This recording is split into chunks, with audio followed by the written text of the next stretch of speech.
Hey, turn these bland veggies into something truly delicious with this vegan, cheesy rutabaga and sweet potato casserole dish. Happy greetings, everyone. I am Crystal Forman.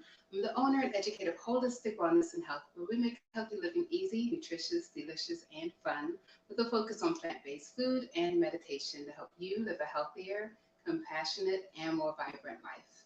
So today I am going to show you a healthy, delicious casserole that will have your family begging for more. So for this, we're using rutabagas and sweet potatoes. I just received my box, CSA share, from my friends at Moon Valley Farms. So we'll be using produce from that to make this incredibly yummy, delicious, cheesy dish. So let's get started.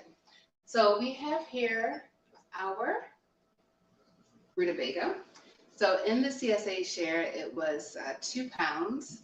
So I've cut some of this just to demonstrate, like have the preview of the dish, but we're going to use the rest of this. So this is about 1.5 pounds left. We're going to use 1 pound of this.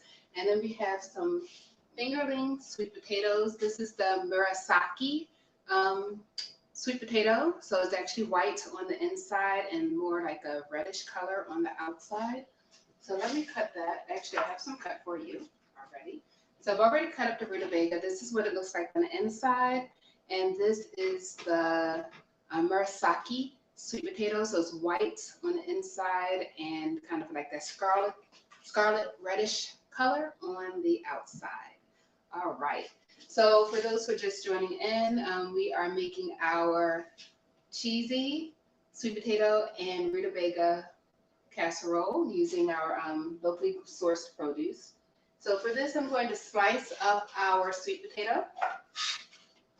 If you have larger sweet potatoes, that's fine. Just want to leave them in about 1/4 inch slices. So you want some like thickness to your casserole, not super thin sweet potatoes. But if you want to make it thin, it'll cook faster, that's for sure. So we have our pound of sweet potatoes ready to go. I have my water getting ready to boil here. I put some pink Himalayan salt in the water. Let's get that started. So if you're here live, definitely say hi. Let me know you're here. If you're watching the replay, say hi to me as well. And we are broadcasting on several different channels live today. So rutabaga is one of those produce that a lot of people are intimidated by. We're going to, I've already sliced it. It can be a little difficult to cut. So you need a good sharp knife and some muscle to cut through this. I'm going to cut off this bottom part here and our top. If you don't have rutabaga, you can actually substitute turnip for this dish and it'll work just fine. So I've just cut off the bottom and top, and now I'm going to peel it. Just a veggie peeler, or you can use your knife. I found that using the veggie peeler helps us not lose too much of our produce. And then you can save the scraps. You can either compost it or use it for soup stock. For those who have not had rutabaga, it's related to the turnip. It's got like a little kick to it when it's raw. For this dish, because we're blending it with our sweet potato, we're incorporating sweet potato with this, it's going to take away some of that bite that some people are used to with rutabaga. This rutabaga does not have the wax on it, so it makes it a lot easier to peel, which is awesome. All right, so we have our scraps here. I'm going to go and put my sweet potato in our hot water. And then we're going to add in our rutabaga. So I'm going to let that cook while I slice into our rutabaga. I have to put some muscle into this, but still don't be intimidated. It's all good. I'd rather you use the produce, when it's available than feel like you can't use it. One of the cool things about rutabaga is that it is a great storage crop. So it's something that if you're not ready to use right away, you can store it in a dark, cool area for months. So that is one of the great things about like growing it or even receiving it when you're not ready to use it right away. I'm going to slice these, and my goal is for it not to take too long to cook. So we're going to boil it for about 15 minutes. I do have some that are already boiled and ready to go. So I'll show that to you all in a moment. So I took some time to do several pre-steps so it wouldn't take too long to do this video.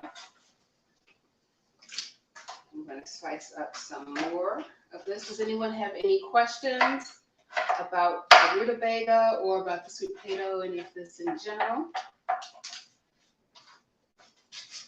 Make sure you check out the Facebook page as well as Holistic Wellness and Health, so the holistic-wellnessandhealth.com/events to see the events that we have coming up. There are several, including tomorrow, rain or shine, and next Saturday as well. So definitely check all of those events out. They're free and open to the public, family friendly as well. So definitely check all of those awesome activities out. And I'll actually be sharing another activity that I just found out about. I'm doing a cooking demo in the morning there. So definitely check that out as well. I'll post that this evening just in case you don't have anything to do tomorrow morning. Or tomorrow afternoon, I'll repost some of the other events as well. Just chopping this, and we're going to let this boil for about 15 minutes. But like I said, I have some already ready to go, so I'll show you what to do with it in the next steps in one moment. So let that cook up. And while that is cooking, we have some that are already done. So in here I have my shallots, my sweet potato, and my rutabaga already sliced and cooked, so they're nice and soft at this point. That's what we want. And to this, I'm going to add in our butter and our milk. So I have the plant-based butter here. It's a little soft, which will make it easier to incorporate. And we're going to put in, for this I'm just going to put in about 2 tablespoons, but for the rest of it, the bigger batch that we just started prepping, I'm going to put in half a stick or 1/4 cup of our plant-based butter. And I'm going to add in, actually I'm going to save this for the bigger batch. This is for our smaller batch here. Plant-based milk. So for the bigger batch, where I said 1 pound of rutabaga and 1 pound of sweet potato, we're going to add in 1 cup of plant-based milk and 1/4 cup of our plant-based milk. 1/4 cup plant-based milk and half cup of our milk. Let me say that again. Yes. See, what are we putting in? Okay, so a teaspoon of thyme, a half teaspoon of salt, a half teaspoon of black pepper. We're going to put in 2 cups of cheese. That's going to go into our bigger dish here, and then the milk as well. So we're putting in 1 cup of milk in the bigger batch and just a half cup in the small batch here. There we go. So let's mix this up. Oh, seasoning. So we're going to put in some pink Himalayan salt and black pepper. And then we have some thyme here. So we're going to put all of that right in our pot. And for those who are just joining in, I'll show you all the finished dish in one moment. And I think I put my spoon in, another one. We're just going to stir all of this together. And we're going to put it in our casserole container. And then we're going to put some cheese on there. So we have our delicious vegan cheese. Not all vegan cheese is created equal.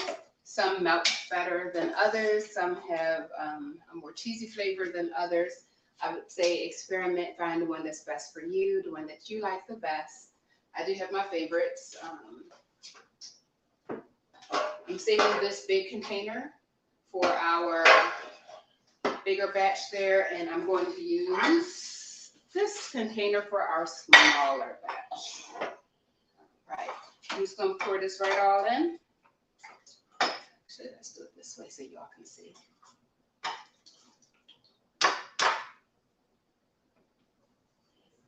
And we're going to add in our cheese.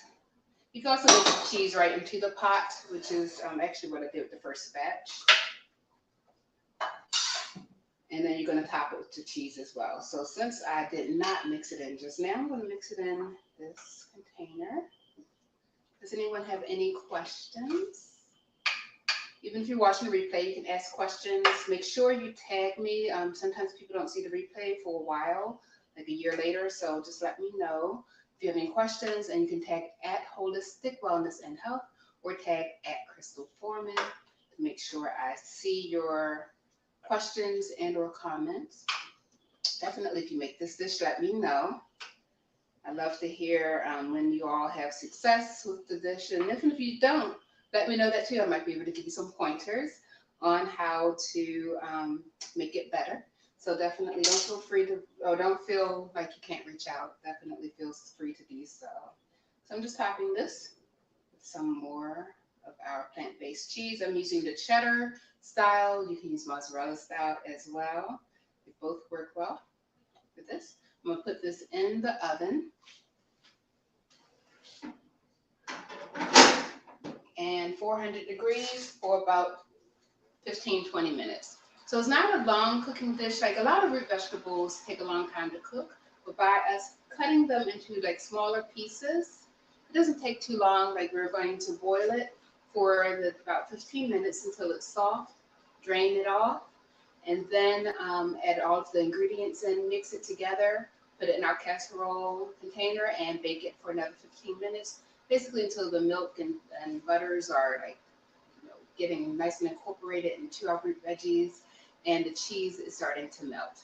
Now, the cheese I'm using today does not melt as well as some of my favorite ones, but that's what I'm able to get very accessibly quickly, and it's less expensive than some of the other ones too. So this is the Earth Grown cheese from Aldi's. And then I like BioLife's cheese. Melts really well, as Chow. So you can use whatever one you want to use and whatever you have easy access to. Once again, if you make this dish, let me know. And I'm going to continue working on the next big batch for my family. So I will see you all next time. Peace and blessings. Once again, make sure you check out those events that are coming up as well. Peace and blessings, everyone. Take care. Bye-bye.